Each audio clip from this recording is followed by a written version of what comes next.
In the midst of all this, I was still sitting around here stewing. I was in this house by then, and Melville Grosvenor called me. He was president and editor of the National. He said, "Would I make a speech about television to his group?" And I said, "Yeah, be happy to."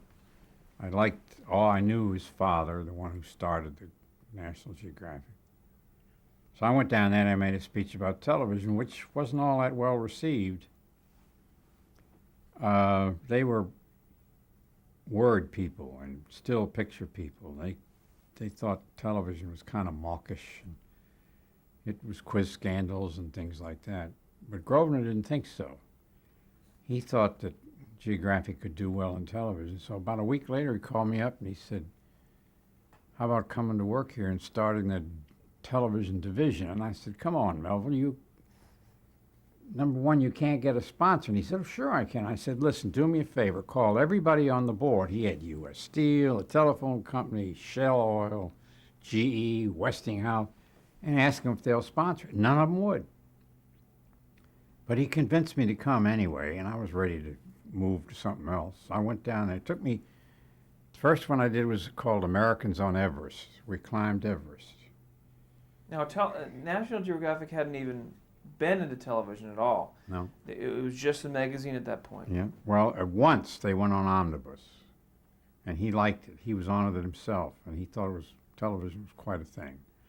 And he had known me for a long time. In fact, he kept a file on me, I found out years later. But So how would you describe the organization at that point when you came to it? stuffy. They didn't like, well, number one, they didn't like me because not as a person, but I represented that awful thing, television. All of them said they didn't have a set. Then they'd tell you what happened on such and such a program the night before.